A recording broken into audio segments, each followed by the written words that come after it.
All right, time for another video. And this time I'm talking about anthology series and movies because I've been wanting to do this for a while. So I'm doing it.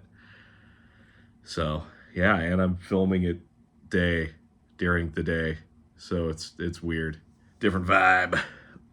So, I guess to start things off, an anthology show or movie is think uh, a show where every episode is just a separate thing. Like there's no repeat characters really. Maybe there's like a character that kind of does the wraparound, like introduces the story and the comes back at the end or whatever. But other than that, there's no really repeat story or no repeat characters and the stories are just one-offs usually. Like sometimes you'll get you know, uh, like a sequel series, like a sequel story later in the series, maybe. But usually it's all, its own thing. And then with movies, it'll usually be like, a movie that has like three or four different short movies inside of it. So that's an anthology. So today we're talking about anthology horror sci-fi type shows and some movies. So I'm kind of going chronologically, vaguely. I don't know. It's nothing super duper set in stone. But yeah. So the first thing we've got is Twilight Zone, the complete series. This is the original OG Twilight Zone from 1959 to 1964. And so some of these are definitely like, you know, uh, horror-ish. There's some sci-fi stuff, but I feel like a lot of the Twilight Zone is usually like morality tales almost. Um, a lot of like, oh, be careful what you wish for, like that kind of thing in Twilight Zone. So yeah, really good series. I mean, I think that I didn't do any research for this because I'm stupid, but I feel like this is kind of the first big anthology show that we've had. So yeah, Rod Serling made it. The episodes are super rad. Like they're all very cool. There's a ton of really really great episodes. My personal favorite is what's it called? To Serve Man, and it's like aliens come to Earth and like they uh they help Earth prosper and stuff, but it comes at a price, which is it's good. It's a good episode. So that's Twilight Zone. Next up, this is a big boy. Ugh. This is the complete series of The Outer Limits. And so The Outer Limits actually had two series that ran. They had the original series, which was from 1963 to 1965. And then in 1995, it came back and it ran from 95 to 2002. So it had a pretty long run when it came back. And I watched a lot of this when I was a kid. Not the old series, but like the 90s series. Um, which I guess in retrospect is also like it could be the old series now because it was 30 years ago. Or almost 30 years ago. So isn't that fun? Isn't that fun? Uh, Outer Limits is definitely more on the Twilight, or the sci-fi side of things. Um, yeah, like the first episode of the original series is about like a guy that like uh, operates like a radio station, and he like takes a bunch of power from the station to like get in touch with a being from another galaxy, and then he gives it too much power, so the being gets transported over here. So it's stuff like that, which is kind of fun. And then in like the revival series, um, the first episode for that is actually a two-parter that was written by George R.R. Martin, who you might know from Game of Thrones and a bunch of other random stuff, but mostly Game of Thrones. And it's about a dude that has like weird little like bug creatures that he got from Mars in the soil, and he runs them through a bunch of generations, and they like evolve and get smart and stuff. It's pretty good. So yeah, I also the intro to The Outer Limits freaked me out when I was a kid, like super hard. I don't know why. It just did. Didn't like it. When I rewatched some of it, it didn't bother me. So I have grown as a person, which is it's good. It's good to know. Also, this set is like, I think it's Region 4. Yeah, it's a Region 4 set. But like, this plays fine on my PlayStation. I haven't tried it on the Xbox, but it plays fine on the PlayStation. I don't know where Region 4 is. I know the US is Region 1, but yeah, apparently Region 4 we can play. Or at least this set plays. I don't know. So then next up, this is the series that Rod Serling did after the Twilight Zone. This is Night Gallery. And I haven't seen a whole lot of this. I know I've seen like some episodes from when I was a kid, but like, I don't really remember the show too well. It doesn't say when it ran on here. I think it ran in the 70s, maybe the early 80s.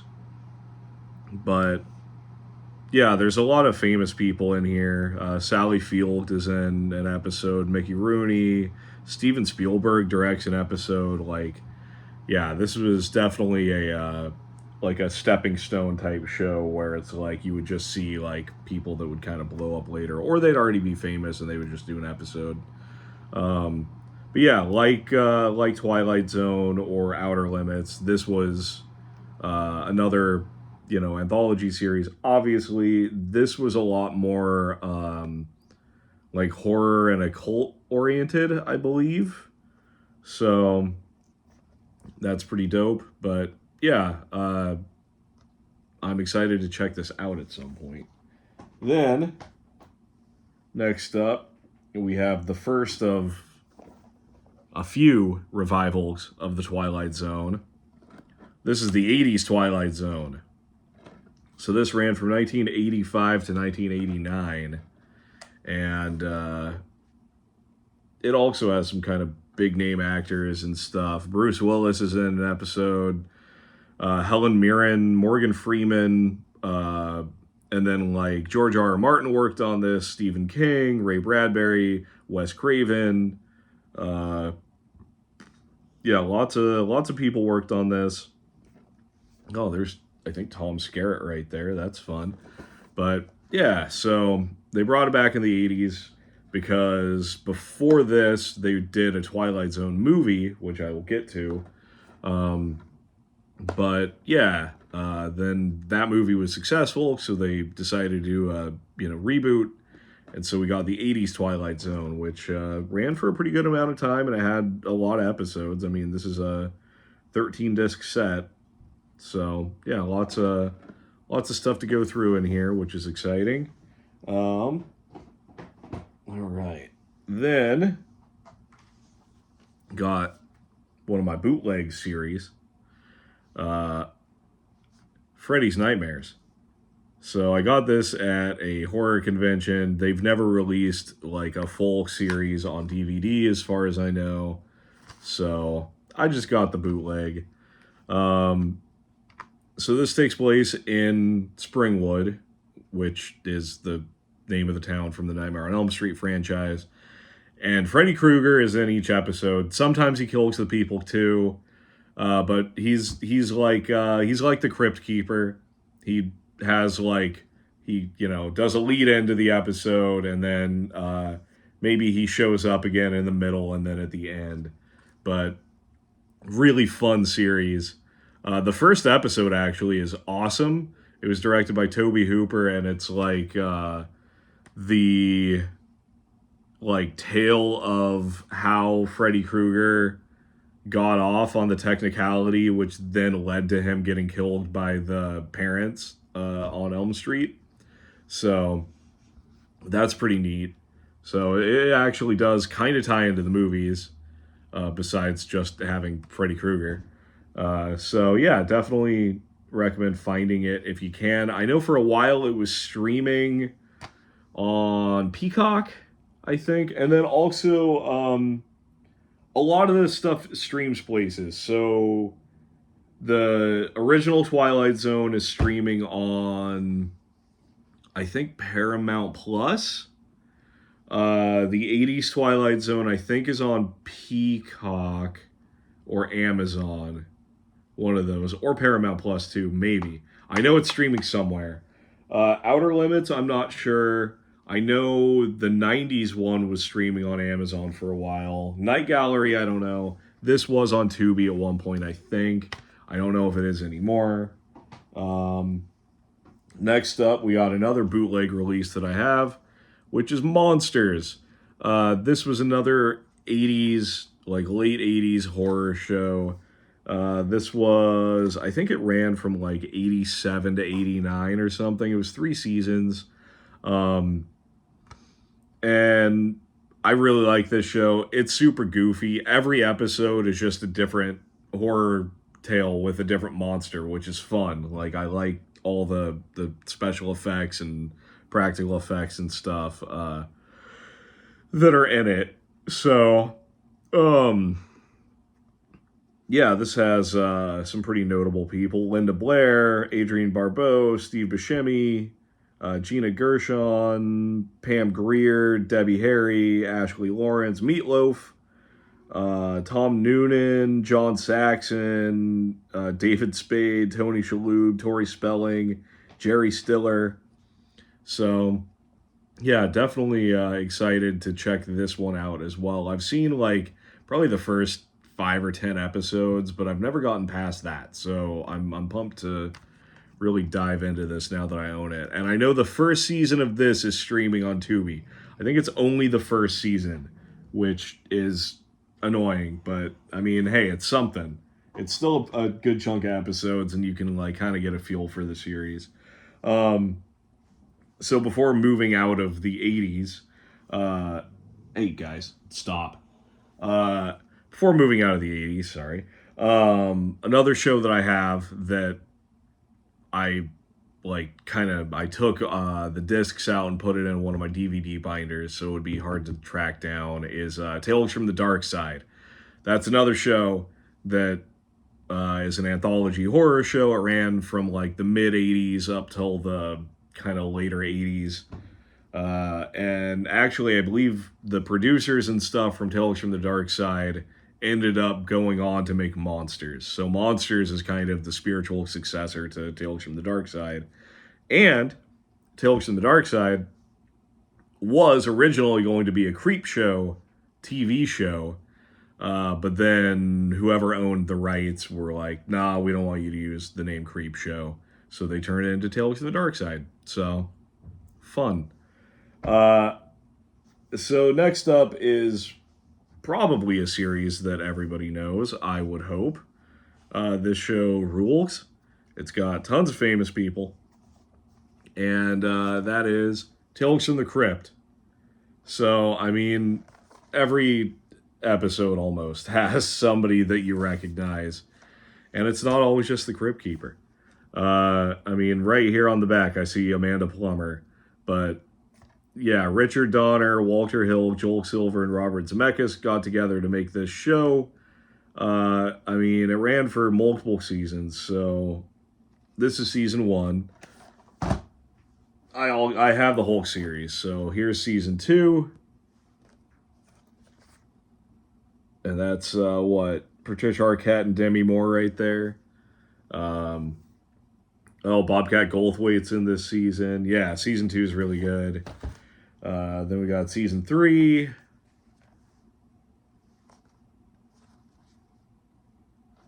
And, Kyle MacLachlan's right there. That's fun. Whoopi Goldberg is in an episode in this season.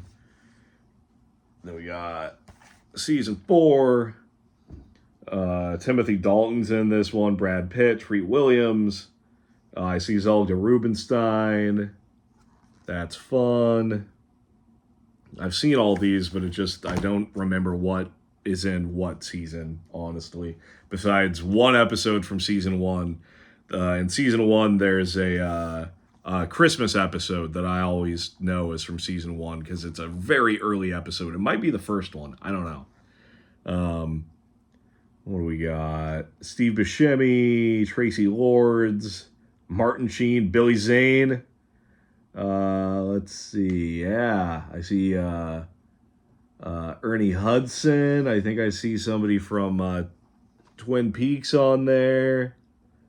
Yeah, Tales from the Crypt season 5. So these last seasons, season 6 and 7, I think they moved production to the UK to make these. Originally, this show aired on HBO. What do we got on season 6? Hank Azaria, John Lithgow, Humphrey Bogart, Isaac Hayes. That's fun. Oh, he's dressed like Tom Hanks and Forrest Gump. Isn't that something? Oh, that Crypt Keeper. Then we got season 7. And I see young Daniel Craig right there. So that's fun. Ewan McGregor. Oh, my God. Oh, yeah, he's right there on the back. Isn't that fun? So, yeah, Tales from the Crypt. Classic show. I don't think it's streaming anywhere. I really don't think that it is. It should all be on HBO, but it's not.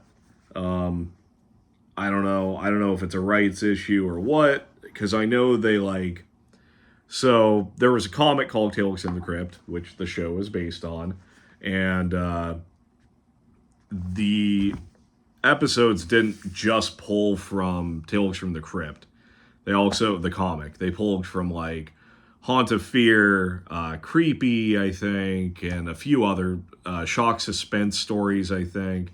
They pulled from a few other EC comics, and so maybe that's where the rights get weird. I'm not really sure, but it's a great series. The effects are awesome. The guest stars are all really cool. It's funny, it's gory. It's just all around. Tales from the Crypt is probably my favorite of the Anthology series, at least right now. I mean, who knows? I could rewatch stuff and be like, oh, this blew Tales from the Crypt out of the water. But probably not. So next up, this is the second Twilight Zone revival. That's the 2002 series. I think it's 2002. You're not going to tell me. That's great. So this ran for one season. It's got a long list of people that were famous in the 90s and early 2000s. Forrest Whitaker was the host of this show. I've heard that this show is not great. I don't know what it aired on. I want to say it might have been CW or a show like that. So yeah, just I don't know, not super well received, but it's got some random famous people in it. Because they tell you, because they gotta entice you. So they have Jason Alexander, Jason Bateman, Elizabeth Berkley from Showgirls, and Saved by the Bell, Linda Cardinelli, Rory Culkin, Portia de Rossi, Vivica A. Fox, Cloris Leachman, Lou Diamond Phillips, Jeremy Piven, Jamie Presley, Paul Rodriguez, Jeremy Sisto. I know Jessica Simpson is in this series because I think she's in an episode where Jessica Simpson goes back in time to kill Hitler, which, she's the hero we all need. But yeah, this ran for one season before getting canceled. It's star-studded. I don't know if that translates. I think I see Shannon Elizabeth right there. But yeah, I don't know. I got it because I'm a completionist. That one is streaming somewhere. I think it might be Tubi. I think. So next up, hey, guess what? It's the 2019 Twilight Zone series. This time it's hosted by Jordan Peele. I've actually heard pretty good things about this. And there's a fair amount of random famous people. And it got 2 seasons. Greg Kinnear, Camille Nanjiani, Tracy Morgan, Adam Scott, Jillian Jacobs, Seth Rogen, Topher Grace, Damon Wayans Jr., Joel McHale, John Cho, Chris O'Dowd. Lots of random people. Jordan Peele is the host. That's fun. I'm excited to dive into this because I just haven't seen any of it. This is on Paramount Plus. I know that for sure. And yeah, so that's the end of the anthology shows that I have. Now I'm going to talk about some movies. Yeah, let me grab my stack and move it up. Ooh, all right. So, there's Ghost Story. This came out in 81. This is like a bunch of old white dudes that get together to tell ghost stories. So each story in the movie is a ghost story that they tell. Fred Astaire's in this movie.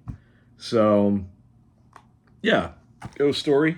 Then, already brought this up, but it's the Twilight Zone movie. This is a Canadian release, so it has it in English and French, because you gotta be multilingual in Canada, because of Quebec. So, this movie's pretty rad. I watched it a ton when I was a kid, but little bit of controversy. Couple of people died making this. Well, a few, because a couple is 2. And 3 people died making this movie because, what's his face? John Landis didn't follow safety regulations, didn't follow child acting laws, and a variety of other dumb things. There were some very preventable deaths in this film. The main guy in John Landis' segment was killed along with 2 children when a helicopter crashed on top of them during a scene that didn't even make it into the movie. Like, I don't know. Like, it was literally just a giant waste. I mean, I guess I don't know. The footage is out there, but like, yeah, it's just really stupid, and it was a really preventable death. But yeah, John Landis, Steven Spielberg, Joe Dante, and George Miller from Mad Max all directed segments of this movie. But I do really like it. The John Lithgow segment at the end, where he's on the plane and there's a monster. Very good. So, then next, we got Creepshow 1 and 2. And I know they've made, I think, a Creepshow 3, but I don't care, because I think that probably sucked, because it was direct-to-video. And, if you're going to make Creepshow 3 in, like, 2006, I don't really care. So, this first one is a Shout Factory release. Some of these are probably streaming also. I mean, I know, like, Twilight Zone is streamed before. Ghost Story I saw, I think, on HBO. The Creepshow movies pop up randomly on streaming services. Creepshow 1 is great. I mean, they're both awesome. Creepshow 1's great. It's got, man, 4 segments. It's got this one where there's a real bad dad and he wants a birthday cake. It's got the one where Stephen King gets turned into a plant monster. It's got one with Leslie Nielsen where he buries people. Let's see. There's the cockroach, the dude that's afraid of cockroaches.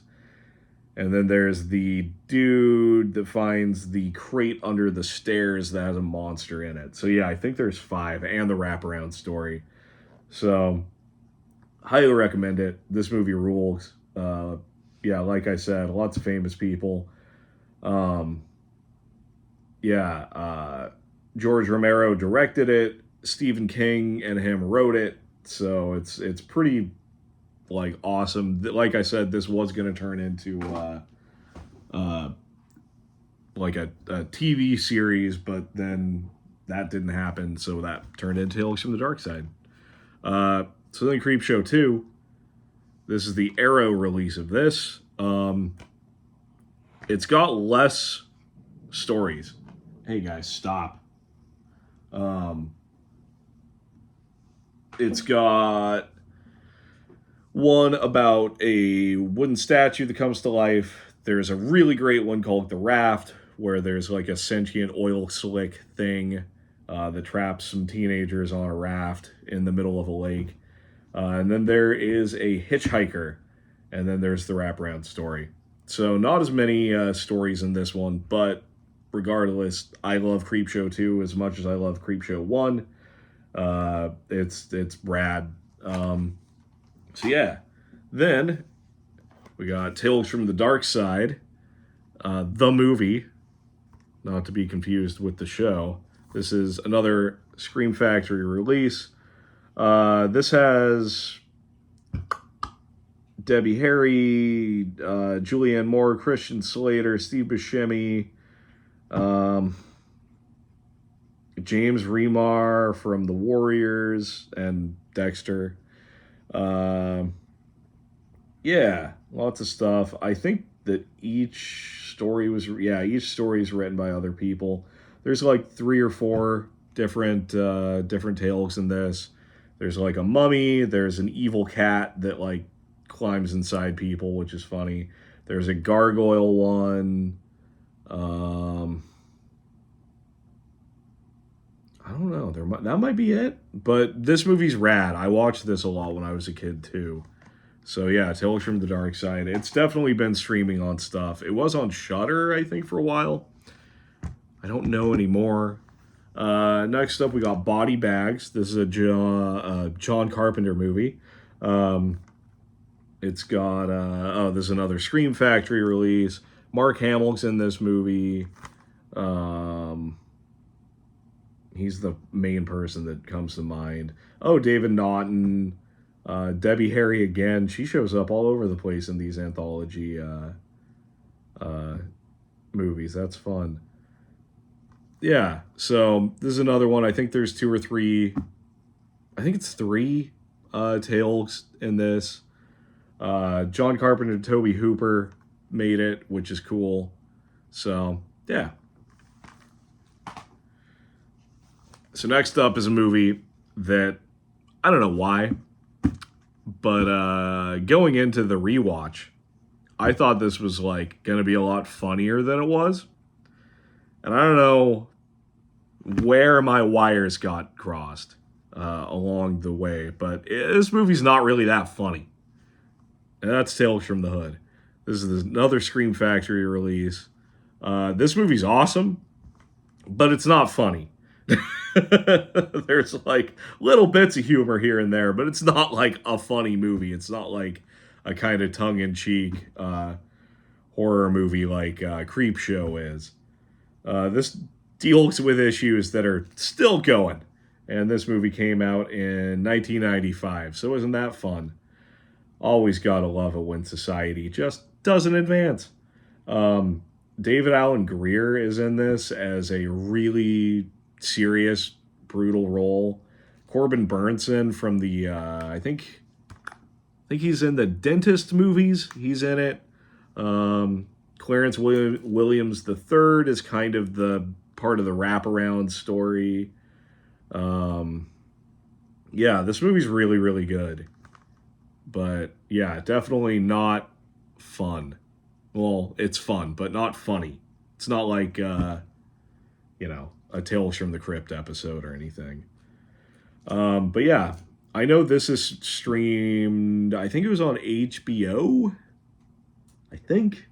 I don't know where it currently is, if it's streaming anywhere. Who knows? They change stuff all the time. So next up are two movies, and I love both of them, but I particularly love one more than the other, and that is the Tales from the Crypt movies. So first came Demon Knight, second came Bordello of Blood. These are both great. Tales from the Crypt Demon Knight is one of my favorite movies from the 90s. This movie rules. So also, I will say, technically, these aren't anthologies because it's just one story. But I figured since it was a spin-off of Tales from the Crypt, they kind of count because it's just like a hour and a half long episode. But I guess that could be said for any movie that's ever been made. You could just be like, oh, well, it's a spin-off, it's a standalone thing. And you wouldn't be wrong. But hey, not all those movies have the Tales from the Crypt logo up top either, so I make the rules. Billy Zane is amazing in this movie. I mean, that's really all I gotta say. It's got CCH Pounder. It's got Thomas Hayden Church. William Sadler, who was also in the Outer Limits revival. Movie's awesome. Highly recommend it if you've not seen Demon Knight. Just watch it for Billy Zane. So Bordello Blood is pretty good too. It's a vampire movie. Demon Knight is about demons. I don't know if you could tell. But Bordello Blood is a vampire movie. It's got Chris Sarandon. It's got Dennis Miller. What's her face? Who is the main vampire woman? Angie Everhart. That's her name. Corey Feldman's in this. It's great. It's fun. Everybody that worked on this movie had a really bad time, though. So I watched the making of for both of these. Nobody liked making this movie. Everybody loved making Demon Knight. And I think that it shows. So next up are some more recent anthology movies. I don't own all of them because I think at this point there's 5 of them, 6 of them. I don't know. We got VHS and VHS 2. These are the only ones that I own. I know there's VHS 3, which I think is called VHS Viral. And then Shudder started making their own sequels. And so those are like VHS 80 something, like it's like 89 or 84 and then 1999 and 90 so I don't know. There's a couple of them. I enjoy all of these. VHS 2 is still my favorite one. I think that's got 4 stories in it. And VHS 1, I don't remember how many stories is in it. But they're both really solid. These go stream, like, they're on streaming stuff pretty often. I know the newer ones are all on Shudder, but then these original ones pop up in random places. I think for a while they were on Amazon. They might still be on Amazon. I don't know. But, definitely recommend them.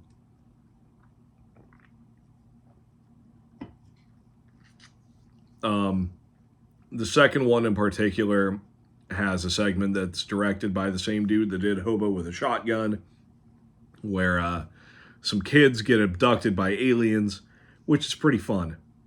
So, if you're only going to watch one, I would say VHS 2, but you can't really go wrong watching pretty much all of them. There's usually at least 1 or 2 segments in all of them that are like pretty rad. So, but I will say I think the first 2 are probably the most consistent ones. So yeah, some series that I should talk about that I don't own would be like, man, Are You Afraid of the Dark? That's a really good one. Um, I mean, that's one of the things that I grew up watching, so kind of good to like get kids into horror. It was on Nickelodeon in the 90s. Uh, Not that Nickelodeon has any controversy surrounding it right now at all. Uh, then what else? The Goosebumps show, I think, would count because it's based on books, but each book is kind of its own thing, with the exception of like what the Night of the Living Dummy stories and like Monster Blood and the two Haunted Mask ones that they did. Other than that, I think they're all their own thing. Um, Man, what are some other ones? Those were the two big ones that I thought of just because I don't own them. And I don't know if they've ever really been released. Like, I don't know. A lot of these are kind of hard to find because either they only release like one season or it'll be like, they'll release it, but then it's just like, oh, we thought nobody wanted this, so we only made like 7 copies of the series, so it goes for way too much money. Which is why I kind of had to go for bootlegs for some of these. I mean, Freddy's Nightmares, it got VHS releases, I think, and then it got some DVD releases, I think in like Europe, but I think that's it. And then like Monsters, it got a DVD release of the seasons, and it's long out of print, so tracking a copy of that down is like $100, which is not ideal. But yeah, so I don't know. Those are the main ones that I can think of that I didn't cover because I don't have them. But I don't know. I know that there's more. Kind of like, I mean, honestly, I feel like these type of shows inspired stuff like the X-Files or like Buffy the Vampire Slayer, because a lot of those, even though the seasons had like an overarching story, those shows had a lot of like Monster of the Week episodes where like it was just them fighting one specific monster that never shows up again or whatever. So I don't know. I think it was, these shows were an influence on those, which is cool. When you look at something kind of in a big picture type of way. Another series that I didn't cover because I don't own any of it. It's all streaming on Shudder, I believe, and that would be the Creepshow show. That's got 4 seasons, I believe. It's also got physical releases too for all of them. They're not expensive on Amazon, and from what I watched, the show was pretty fun. It's got lots of random famous people in it, and then some of the stories are based off of like Joe Hill and stuff like that. So it's cool. Some H.P. Lovecraft, some Stephen King. Like, yeah, the Creepshow show, from what I saw, was pretty fun. I only watched, I think, the first 2 seasons, so I can't talk about the whole thing, but I did enjoy like the first 2 seasons that I saw. So yeah, that about wraps it up. The next video that I'm gonna make, I think I might talk about my boy Nick Cage. Might have a little Cage-a-thon, you know what I'm saying?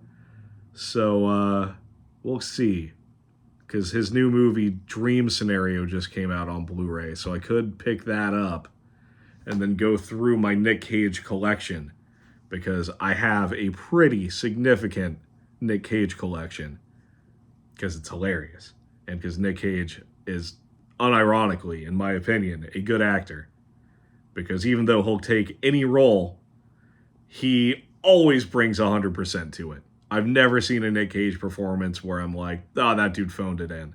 Nick Cage cares. He's a passionate man. It's good. It's good quality. Other than that, have a good weekend. I mean, it's Sunday, so the weekend's over. But hey, if you watch this on a Friday, have a good weekend. And, don't be jerks to each other. I don't know. Don't suck. It's good. It's easy. Just don't be a jerk. I don't know. Have a good one. Bye.